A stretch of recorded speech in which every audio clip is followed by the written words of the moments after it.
So hello everyone, क्या हाल सबकी। उम्मीद करता हूँ बहुत ही अच्छी होंगे। भाई साहब, मैं हूँ इस समय गुजरात में, जा रहा हूँ मैं गिफ्ट सिटी, जो कि इंडिया का सबसे बड़ा सिटी बन रहा है। 15 साल से कंस्ट्रक्शन का काम चालू है और ज़्यादा कंप्लीट भी हो चुका है। हमारे साथ हैं इरशाद राइडर और हम जाएंगे वहाँ पर। पूरा भी मिलेगा आप लोगों को, तो बने रहो वीडियो के एंड तक। पूरा वीडियो देखने के लिए पूरी जानकारी आप लोग को मिलेगी। आप लोग को मालूम है भाई, मैं इंडिया का नंबर 1 ही चीज़ दिखाता हूँ। हमारे चैनल पर जाकर देख सकते हो, जितना भी चीज़ दिखाया हूँ इंडिया का नंबर वन। यकीन नहीं है तो जाके देख सकते हो। आज इंडिया का नंबर 1 सिटी लेके चल रहा हूँ आप लोगों को, तो बने रहो वीडियो के एंड तक।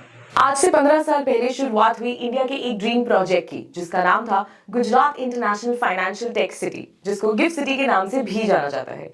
ये इंडिया का सबसे बड़ा फाइनेंशियल ट्रांजैक्शन से रिलेटेड प्रोजेक्ट था, लेकिन जिसकी शुरुआत आज से 15 साल पहले हो गई। अब वो प्रोजेक्ट कहाँ पहुंचा, कहाँ है ये प्रोजेक्ट सिचुएटेड, इंटरनेशनल सिग्निफिकेंस क्या है इसका, ये सब जानेंगे हम इस वीडियो में। Stay tuned till the end of this video.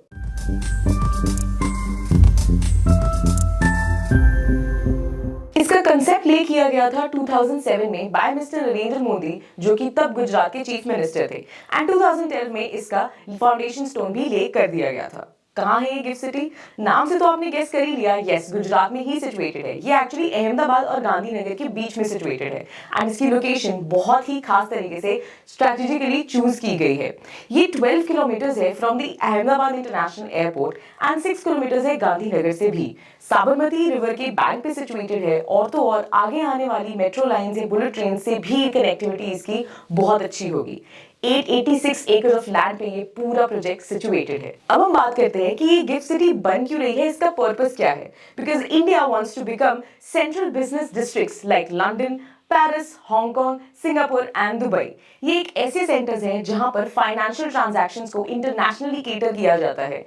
एक बड़ा हब, जैसे एक शॉपिंग मॉल में आपको सारी ही चीजें एक ही फैसिलिटी के अंदर मिल जाती है, वैसे ही एक ऐसा हब है जहां पर हमें सारी ही फाइनेंशियल ट्रांजैक्शंस की फैसिलिटी एक ही हब के अंदर मिलेगी, जो कि इंडिया बनना चाहता है। गिफ्ट सिटी का ये प्रोजेक्ट बहुत ही बड़ा है, तो एक फेज में तो होने से रहा। तो इस प्रोजेक्ट को डिवाइड किया गया था 3 हिस्सों में, जिसकी शुरुआत 2012 से 2016 में हुई, जहां पर जो हमारा ग्राउंड वर्क है उसकी शुरुआत की गई थी। 2016 से 2020 में एक स्टेप फॉरवर्ड सिटी की सेटअप को और तो और कुछ ऑपरेशंस को शुरू करने की भी बात की गई थी। 2020 से 2024 में इस प्रोजेक्ट की completion and full fledge operations की बात की गई थी। Now that we are in third stage, it becomes very important ताकि हमें इस गिफ्ट सिटी के बारे में पता हो, बिकॉज जितना ज्यादा ये प्रोग्रेस करेगा उतना ही ज्यादा हमें न्यूज में सुनने को भी मिलेगा एंड हमें पता लगेगा कि इसका पर्पस हमारी लाइफ में क्या है। ये गिफ्ट सिटी एक्चुअली 2 हिस्सों में डिवाइडेड है। One is the international segment and another is the domestic segment.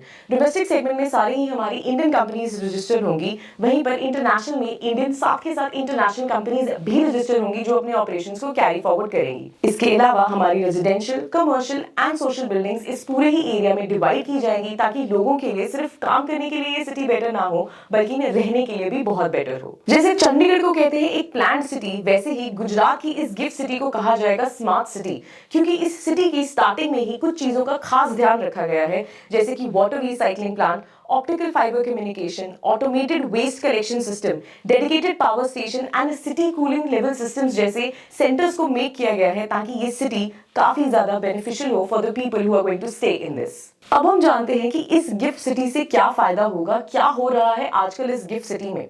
तो सबसे पहले तो मैं बताऊं, इसी साल मिस्टर नरेंद्र मोदी ने शुरुआत करी है इंडियन इंटरनेशनल बुलियन एक्सचेंज की। अब ये एक्सचेंज एक्चुअली केटर करता है गोल्ड को। As we all know, India largest importer है गोल्ड का, एंड हम लोग एक्चुअली गोल्ड के प्राइस को लेते हैं, उसको सेट नहीं करते। पर इस एक्सचेंज के इंडिया में आने से होगा ये कि हम उसकी डिमांड एंड सप्लाई को टू सम एक्सटेंट कंट्रोल कर पाएंगे, एंड वहीं से हम बनेंगे from gold price takers to gold price setters, जो कि इंडिया के लिए एक बहुत ही अच्छी और बड़ी अचीवमेंट होगी। इसके अलावा जब इस साल का यूनियन बजट अनाउंस किया गया था, तब भी फाइनेंस मिनिस्टर ने क्लियरली ले डाउन किया था कि यहाँ पर इंटरनेशनल आर्बिट्रेशन सेंटर्स जैसी फैसिलिटीज को भी शुरुआत की जाएगी। और तो और एनएससी और बीएससी की जो सब्सिडरीज हैं, एनएससी, आईएफएससी एंड बीएससी की आईएनएक्स, इनको भी यहाँ पर सेटअप कर दिया गया है, ताकि अब जो हमारी ट्रेडिंग है वो इन इंटरनेशनल सेगमेंट्स के थ्रू हो सके। सिंगापुर स्टॉक एक्सचेंज भी यहाँ पर रजिस्टर हो चुकी है विद कोलैबोरेशन विद एनएससी का IFSC subsidiary. But the point is कि ये कंपनीज, सेंटर्स एंड एक्सचेंजेस का गिफ्ट सिटी में ऑपरेट करने का फायदा क्या होगा। ये एक स्पेशल इकोनॉमिक जोन है, तो यहाँ गवर्नमेंट उनको कुछ सब्सिडीज एंड कुछ टैक्स एग्जम्पशंस भी देंगी, जिससे कि ऑपरेशंस बहुत ही स्मूथ तरीके से कैरी आउट हो सके। और तो और जो ट्रांजैक्शंस इंडिया से बाहर होती थी, अगर वो भी हम इंडिया में ही केटर कर पाए तो इंडिया का dream of becoming the financial hub is not that far away. तो भाई लोग गिफ्ट सिटी के बारे में बहुत बड़ी कहानी है। अभी फ़िलहाल पहुंच गया हूं डिवेक्स कंपनी। ये कंपनी जो सामने देख सकते हो, ये ऑफिस है। यहाँ पर मोदी ओपनिंग करने के लिए आए थे और हमारे सोहेल सेठ इसमें काम किए थे भाई पूरे। इसके बाजू में सोहेल सेठ का काम चालू है पूरा, उसी साइड पर हम लोग आए हैं। नहीं तो इधर अंदर आना अलाउ नहीं है, वॉचमैन गेट पर पकड़ लेते, बहुत ज़्यादा ही चेकिंग है भाई। इसी साइड पर काम चालू, इसलिए इत्तेफाक से हमको आना पड़ा अंदर। और वैसे भी वीडियो अलाउ नहीं है अंदर, तो भी थोड़ा चोरी चुपके से बना ले रहे हैं। और हमारे इरशाद भाई पहुंच चुके हैं साइट पर, तो हम मिलेंगे अगले वीडियो में। जब तक के लिए जय हिंद, जय भारत।